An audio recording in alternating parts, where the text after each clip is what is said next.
Bad news on the recruiting trail. The Badgers lose out on Khalil Tate. We talk about what's next and what the Badgers need to do to change it. We also get into some great kind of comments, questions, and answers from the community, from you all. So we're going to get into some of your YouTube comments and break it down. All that and more in today's Locked On Badgers. Let's go. You are Locked On Badgers, your daily podcast on the Wisconsin Badgers. Part of the Locked On Podcast Network, your team every day. Hey, what's going on, everybody? Ryan Herrings, your host of Locked On Badgers. Thank you for making this one of your first listens every day as we just continue to try to build the Badger community, continue to try to bring you the best Badgers coverage we possibly can, and let's get right into it. Not great news. Khalil Tate, this happened, just on Tuesday. He picked Iowa. He was the 6'3", really top of the board athlete, defensive back, safety commit, or safety prospect. And the Badgers were on him early. Another Illinois player. And the Badgers, they have a lot of players that he's close to out of Illinois. For a long time, this looked like Wisconsin. If they weren't in the driver's seat, they were right there. And Iowa had the last official visit. Wisconsin had the first one. Iowa had the last official. It came down to Wisconsin and Iowa got him. And this one stings. I said it a long time ago, and I'm always going to keep it real on the show. I said it a long time ago. If and when Khalil Tate committed to Wisconsin, he would instantly become probably my number one player in the class. Like, I'm that high on him. I think the film is rock solid. He's the high 3-star, kind of low 4-star, right in that range. Great size, physical presence. It would have been a great one. And it stings because it's to Iowa, for starters. That's a program that you would hope Wisconsin could beat out for a guy like this from Illinois. It stings because the depth chart at safety, quite frankly, isn't very good. Now there's Hunter Wohler, there's Austin Brown, two really good young players, but there's not a lot behind them. There's a reason the Badgers have had to go out and bring in a bunch of transfer players at the position. Kamoi Latu, the Utah transfer, coming in at safety. There's a reason they had to do that. It's because the depth chart isn't very strong. So you have a player like Khalil Tate. You have an opportunity to land another difference-making safety, another difference-making athlete in the back seven. And they don't all pan out. Like, we could look 3 years down the road, and Khalil Tate may be, he may have already transferred. He may be nothing. But the point is, you have to stack talent because there's no guarantee Austin Brown and Hunter Wohler pan out. Now, I think we all believe Hunter Wohler is going to be at least a solid starting safety, but you need to continue to stack talent behind your talent. You need to have waves of young players in the pipeline, especially at the positions where Wisconsin has struggled to develop. Safety, defensive back, players on islands against the better teams, players going against athletes in space. That's been the weakness of this defense. That's how Penn State's beaten us. That's how Ohio State has beaten us. That's how, a lot of teams have been able to exploit and attack Wisconsin. It's playing in space in the back seven or in the back four. And, Tate was a guy that I thought really could have helped address that. But, let's talk about why this happens. Like, we talk about Nick Herbig a lot. We talk about that pipeline. We talk about why Tackett Curtis is interested in Wisconsin, right? This is kind of the inverse of that. This is the flip side of that spatula, right? Tackett Curtis is interested in Wisconsin because Wisconsin puts NFL guys from that position, right? They turn linebackers into NFL draft picks. Well, the opposite is true at defensive back. Wisconsin doesn't really produce defensive backs for the NFL. Like, they don't have that pipeline. They can't sell that. Meanwhile, Iowa can. Wisconsin, you have to go back to, and this is remarkable, 2014, just to find a Wisconsin defensive back picked in the top 3 rounds. So that was Desmond Southward, who was the 3rd-round pick. That's, 7-8 years ago, you're going back just to find a 3rd-rounder. If you want to look in a 1st-rounder, you got to dust off the almanac. Like, Wisconsin hasn't had a 1st-round defensive back since, I believe, Jamar Fletcher, 2001. 21 years? I mean, that's insane. If you look in the Big Ten, basically the majority of the Big Ten has had at least one 1st-round pick since then from the defensive backfield. Rutgers, Michigan State, Nebraska, Illinois, Maryland. If Wisconsin is going to start winning these battles, they have to find a way to get some of their dudes into the NFL to sell it, because darn well what opposing coaches are saying when Khalil Tate walks in the door, when Braden Marshall walks through the door, when some of the defensive backs walk through they're going to say, Wisconsin hasn't produced at that position. You're not going to get to the NFL from Wisconsin. Of course they're going to say. That's what I would say if I was recruiting against Wisconsin. If I was recruiting for Iowa, I'm going to point to the defensive backs that they put into the NFL and say, listen, Wisconsin's great. We don't need to negatively recruit, but here's the facts. Wisconsin doesn't produce NFL defensive backs. So I think it could change a little bit. I think certainly Hunter Wohler, Austin Brown have the type of physical skills, the physical tool sets to kind of be that type of player. Jace Arnold was a big time pickup in this class. So potentially some things changing, but until the Badgers hit on a couple of the lower ranked guys, in Al Ashford and Max Laffey, until they can turn some of those into NFL players, it's going to be tough sledding, recruiting against schools that produce NFL talent from the defensive backfield, from the secondary. Because at the end of the day, if you look at what sells, players want football to be a career. And to be a career, you have to get to the NFL. And I think it's a huge selling point. It's the reason Nick Herbig came from Hawaii. He came from Hawaii to Wisconsin because of that pipeline, because Wisconsin was going to put him in the NFL. So the reason Tackett Curtis is a potential possibility here. So the inverse is happening in defensive back. Wisconsin has to start producing at that position, or you're going to keep losing Khalil Tates to Iowa. And it's tough, right? Because it becomes a little bit of the chicken and the egg thing. How do you produce those NFL players if you're not landing the NFL players with the requisite NFL skill set, because you can't recruit them because you're not producing NFL guys? You start to wrap yourself in a circle. But to break that cycle, you really have to hit on some lower ranked players, develop them, find some gems, find some under the radar players, get them to the NFL, and then you can start selling it, right? So that's what they need to do. That's what needs to happen. Now, if we're looking at maybe what's next, it's difficult to say because A, it's kind of a dead period. It is a dead period in recruiting.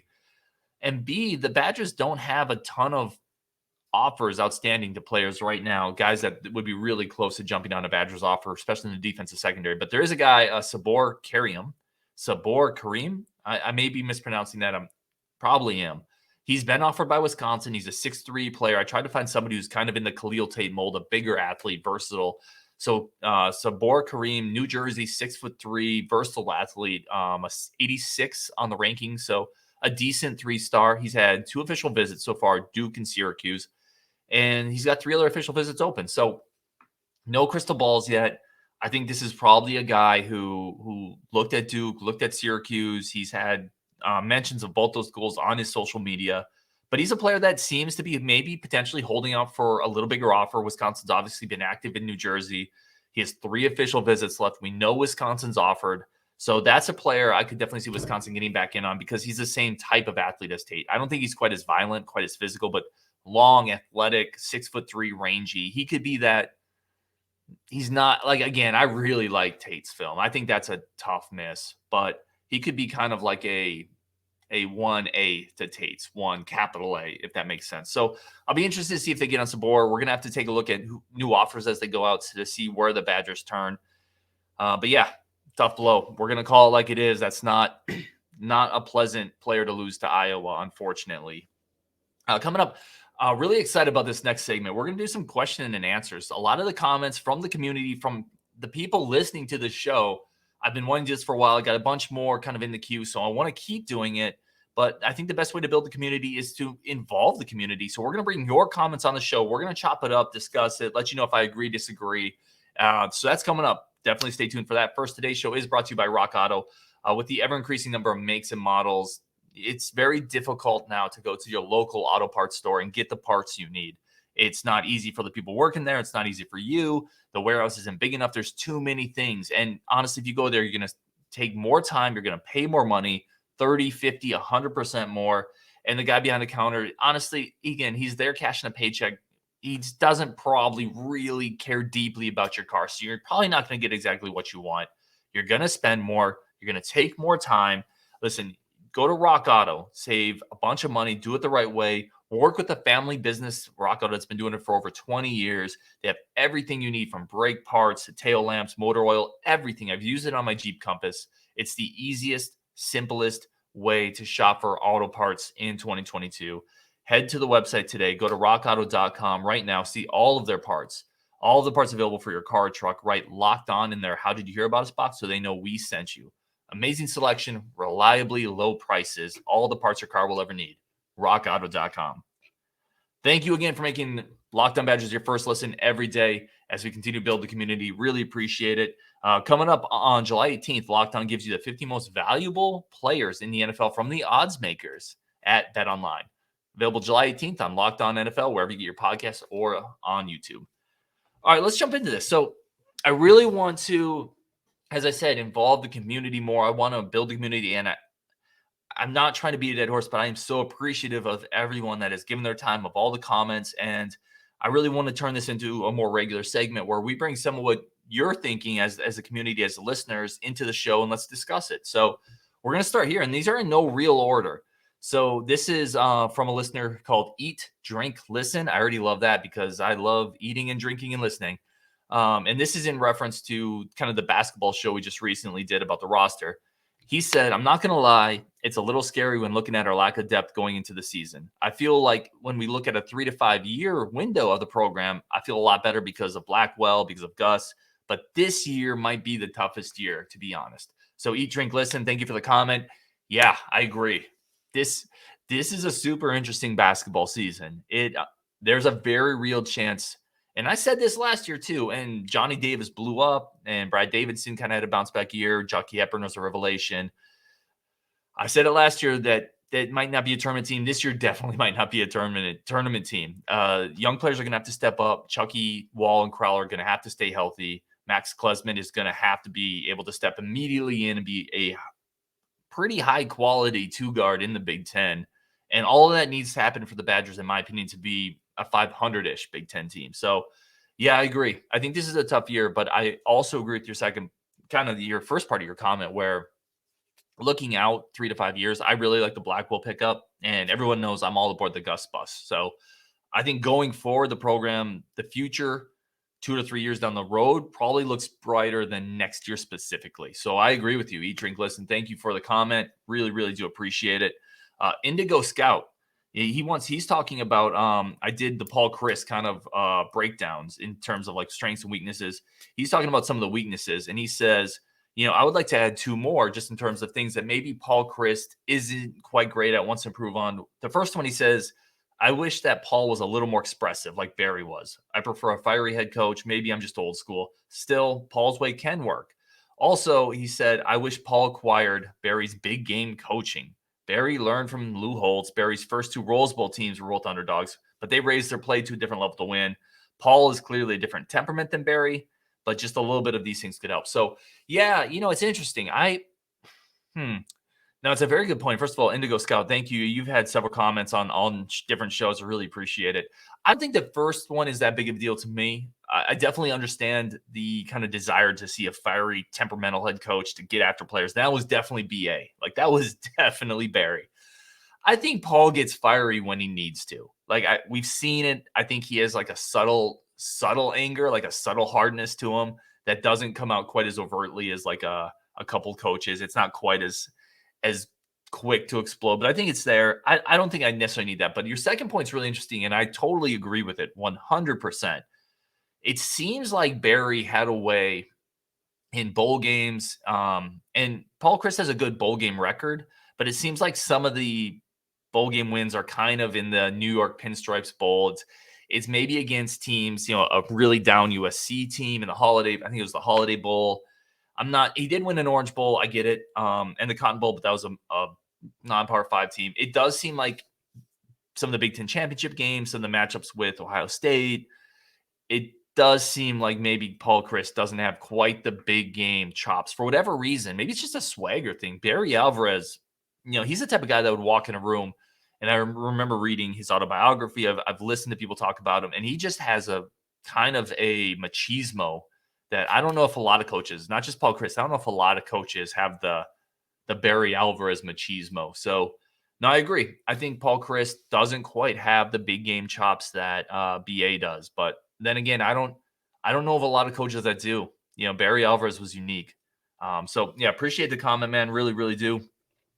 Alien Space jumps in next. And Alien Space has had a ton of comments on different shows. Really, really do appreciate you listening, brother. He said, we were talking about Graham Mertz on one of the shows. He said, I'd like the skill positions this year. It's a good group. Mertz needs to get better. He's the key to the offense this year. Yeah, I want to break your comment down into two parts. The first is your comment about the skill positions being pretty good, Alien Space. And yeah, I actually feel really good about the receivers group. And I don't know right now if I'm just drinking Kool-Aid. Let me know if you think because I agree with you, although it depends if you count tight ends into the skill position group, because there's not a Jake Ferguson on the roster. And he was not just he was easily the best receiving threat on this team last season. But I love the group of receivers. I really like Keontae Lewis. I think he's one of the most underrated players on the team. Shimre Dike, Marcus Allen. I think there's a lot of real options there. And Dean Inger moving over is really intriguing as well as a kind of a slot receiver. I think they moved him for a reason. Braylon Allen might be the best running back in the Big Ten, if not best, one of the one or two of the best. And then Ches Malusi is a 1,000-yard rusher. I mean, he would have gone over 1,000 last year if not for the injury, and that's your backup. So yeah, I love the skill positions at receiver and running back. I think receiver is loaded with young talent, and there's already a superstar running back. So 100% agree with you there. And then your second point, Mertz, needs to get better. He's the key to the offense. Yeah. Now, the only thing I'd add on to that, and we talked about this a little bit on a previous show, I don't think Mertz has been put in a great position to succeed. Some of that's just my opinion. Some of it, people may think I'm making excuses here, but you just can't give a guy a different offensive coordinator every single season and expect him to be a great quarterback. You can't give him a lack of opportunities against bad teams and expect him to just air it out against Ohio State when you need him. They have not developed Mertz. They haven't put him in a situation to be successful. I don't think he's had great receivers. And quite frankly, you can't give Mertz a big-time quarterback recruit that needs to be developed GAs, right, and expect him to light the world on fire. So, yeah, I agree with you. Mertz / the passing game is the key to this season, but Mertz needs that coaching side to come up and challenge him and help him grow. You can't just put it all on Mertz. So I would say I agree with you in the fact that Mertz needs to be better, but I would say the passing game is the key to the offense this year. And Mertz is just a component of that. So, no, Alien Space, thank you so much for the comments and the questions. Really do appreciate all the time you spent listening to the show, man. Next up, John Hermanson.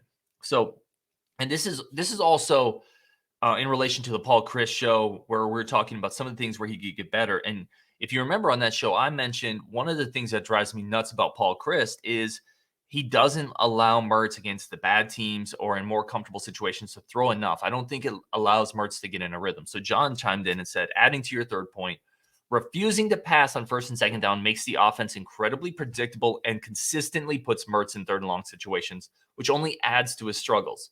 For a team with such a strong running game, it baffles me why they don't run more play action on first down. Not only would it keep the defense on its toes, but it puts Mertz in more favorable situations. Yes. John, my man, yes. I am so with you on this. It drives me nuts that against bad teams or that Paul Chryst will only allow Mertz or whoever the quarterback is to throw 8, 9, 10, 11 times. And people will say, the counterpoint to that is people will say, well, A, you don't need to pass to beat those teams, and B, they don't trust Mertz. Well, listen, if you can't trust him / the passing game against an Army team, against a Purdue team, if you can't trust him against first down against good teams, then he's never going to be able to lead a game-winning drive when you need him, period, done. You have to let him grow a little bit. And to me, that's given him more opportunities against bad teams. And like John said, and I agree with this point entirely, it's given him more opportunities in favorable situations. On first down, more play action. Second down, play action. Like, you don't have to go run, pass or pass, run. There could be a little bit more aggressiveness with the passing game, John. I totally agree. Last question that we're going to talk about in this segment. And again, I could go on and I have more questions in the queue. So if I don't get to your questions or your comments, don't feel like I'm trying to shut you out. I have more that I'm going to do again. I really want to do more of these shows. So the next question is from Underwaterman7. This is more of a comment. He says, my Swami says Deacon Hill starts against Ohio State and gets the W in the shoe. Man, that is bold. Listen, Deacon Hill's not going to start this year, barring injury. I love the optimism on the young guns. Underwaterman7. Maybe Deacon's your guy. He's got a great arm. Obviously, Chase Wolf hasn't done much in the backup role, but you can't. First of all, I would never want to roll out a baby-faced young quarterback week 4 against Ohio State at night against that team in that environment. I think that's a recipe for disaster. And there's just no way. There's no way Deacon Hill's going to unseat Graham Mertz this year. It's just not going to happen. He's a good quarterback that didn't travel last year. Quite frankly, I don't think he showed up in the best shape. So I love the confidence in the young guy. He has a great arm. I am certainly not writing him off, but he's probably a couple years out. So thank you, Underwater Man 7, for the comment. We're going to have more coming up. We got a bunch more questions to try to bang through. I don't know if I'm going to get through everything I wrote down today, but I really enjoy this type of stuff. And it's really trying to give back to the people who contribute to building this community, which is everybody listening. Today's show. So yeah, coming up with a bunch more questions, including from a Gopher fan, a Buckeye fan, a lot of stuff to talk about. Today's show is brought to you by Built Bar. Built Bar, I've talked about it so many times. My kids love them. I love them. I use them as just a nutritional sidekick. I'm trying to be healthier. I really am. I'm almost 40, so I'm trying to work out more, and I got to start eating better. Built Bar has become like one of my absolute go-tos. I have the box of churro right now, which is a protein-infused marshmallow bar with like cinnamon flavoring. Absolutely stunning. 100% pure chocolate, over 17 grams of protein, 130 calories. It's just an easy way to eat healthy and give your body something it wants at the same time. Everything is 100% pure chocolate, low calories, high protein. And compared to the candy bar, whatever other terrible snack we tend to reach for, this isn't going to leave you feeling guilty afterwards. It's a great way. Throw it in your backpack, go to the gym. Tons of different flavors, mint brownie, coconut almond. They're always coming up with new stuff as well. And at Built Bar, they're just all about the taste, right? They wanted to make something tasty so you feel good eating their product. You're not forcing it into your system. Go to Built.com, promo code LOCKED15. That's LOCKED15. Get 15% off your order. Promo code LOCKED15, LOCKED15 for 15% off your order at Built.com. Thank you, everybody, again, for making Locked On Badgers. I almost said Built Bar. Locked On Badgers, one of your first listens every day. Really, really appreciate it. We're just going to continue on with kind of this question and answer comment section, and I really enjoy it. So I can hope to continue to do more of these. I have a bunch more questions in the queue. So if I don't get to yours today, don't stress it. I'm going to get to them all eventually, I promise. All right, so next up is Johnny P., and he's a Buckeyes fan. So this is in relation to, we had a couple discussions about the Buckeyes. One of them just, why do we never beat Ohio State? So he says, come on, folks, Buckeye fan here. This is great. Oh, no, I'm sorry. He's talking about USC. So he's a Buckeye fan, but this is a comment in regards to the USC UCLA coming into the conference. Come on, folks, Buckeye fan here. This is great. Wisconsin needs elite skill position players. Hello, Los Angeles. The market is open to the big now. Go get yourself a quarterback, a group of wideouts. UW is a big-time program. Why should we be scared? Why should they be scared about playing USC, UCLA? Bring it on, boys. Let's go. So listen, Johnny P., I'm not going to usually spend a lot of time agreeing with Ohio State fans, but yeah, I agree. First of all, appreciate the comment. But yeah, Wisconsin, USC, UCLA coming into the conference, it definitely opens up a little bit more of that recruiting area to Wisconsin. And that's an area rife with receivers, rife with skill talent. So is Wisconsin, listen, let's be real. Wisconsin's not going into LA and into California because USC is in the Big Ten and landing 4- and 5-star receivers.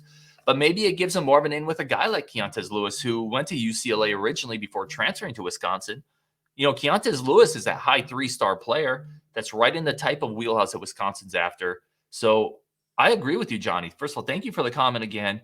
Adding those markets, adding those schools into the Big Ten, I think will make it easier for Wisconsin to recruit out west, to recruit in California, and to get a little better at the skill position. So yeah, totally agree. Next comment from Bax. I think it's Bax Outdoor Adventures. And this is just a quick one, but he says, I miss the BuckyCast beer reviews. For those that you don't know, before this show, I was on the BuckyCast with Justin Jolko, who's on the show all the time, and John as well, who was on the show once. And we did a beer review at the beginning of every BuckyCast show. Can't do that on Locked On. I don't have quite as much time with this show. It is also a family-friendly show, but really appreciate the comment, Bax Outdoor Adventures. I miss the beer reviews a little bit too. I love beer. So yeah, I get it. But the BuckyCast is still going. It's under new, John is still there and he's brought some new people in. So they still do a beer review. So it's there if you want it. Really appreciate the comment, man. Next, Jim Sainsbury. And this is in relation to Lincoln Keinholz, the show we did about Keinholz picking Washington. And he said, I don't see this as a big loss. 3-star from a Power 5 small state of South Dakota. He may be good, he may be a dud, but he chose to go to a school that has a new coach and a losing record. No pressure situation for him. That tells me volumes about him, and none of it is good. We have had enough so-so quarterbacks. We don't need to add another one. So, yeah, that's an interesting comment. Like, I think there is something to some players. And Jim, thank you for the comment for sure. I think there is something to some players wanting to play in a low pressure situation, but I wouldn't write them off because of that. We don't know for sure. And I think, quite frankly, it might just be a situation where playing quarterback in Wisconsin is a tough sell with the way we've thrown the ball, and that might have more to do with it. In terms of it not being a big loss, I'm going to disagree with you there. Listen, I don't think Lincoln Keinholz itself, the idea of Lincoln Keinholz is a big loss, but the fact that he was really the last of the quarterbacks that we had targeted, he was an athletic player with some physical tools, and that we really don't have anyone else on the board right now, to me, that does make it kind of a big loss. I think the Badgers went all in when they didn't have a lot of other options on Keinholz, and to lose him to Washington, I think that's a tough one to swallow. So I kind of disagree with you there. In terms of it not being a big loss, I think unless they replace him with they're able to flip a quarterback or bring someone in that has, Keinholz has tools. Like, he's a guy who can dunk two hands. He is pretty quick, a good arm. If they bring in a 6'1" game manager type quarterback, that's a big athletic step down from Lincoln Keinholz. Yeah, I think I would disagree with you a little bit. I do think Lincoln Keinholz is potentially a pretty big loss if they don't find a quarterback in a similar mold to replace him in this class. And as of now, I don't know who that would be. So really definitely appreciate the comment. John Skywalker, great name, up next. And this is a Gopher fan coming into the show. So he's talking about, we did a coach ranking show where I had Paul Christ at 3. I think I had PJ Fleck at 5. And he said, Gopher diehard here. Surrounded by Badger coworkers, 100% agree on your take on PJ and Christ. Christ is a great match for the mentality. Wisconsin players seem to really like him. Just need a good quarterback. As a Gopher fan, all we want for you guys is to respect our rivalry a little more. If continuing to rush the field and playing jump around is what it takes, we will keep doing it. Fire from the Gophers fan saying, we need you to respect the rivalry more, Wisconsin fans. You're not taking it seriously enough. We are now a thorn in your side is what he's saying. And if we need to keep playing jump around to make you understand it, that's what we will do. Fire.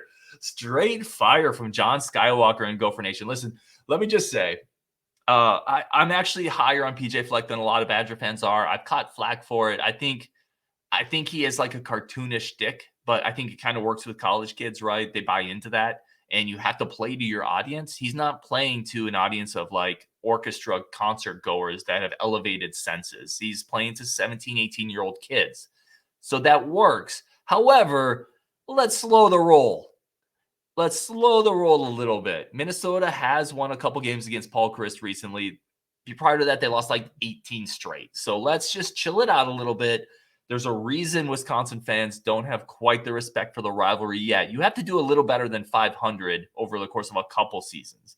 You got to make sure that you don't go on another like 19-game winning streak there, John. So, yeah, I appreciate the comment, but let's slow the roll. I don't think Wisconsin fans, need to take Minnesota quite as seriously yet. We'll see. Coming up next, one of my favorite non-Wisconsin commenters, and we're going to get him on the show next week. I really hope I don't butcher this name. Big Ohio State fan. He's commented on a lot of stuff, has a really good perspective. Lavius Smith. Gosh, I'm probably mispronouncing that. I super apologize if I am. I haven't actually asked the pronunciation.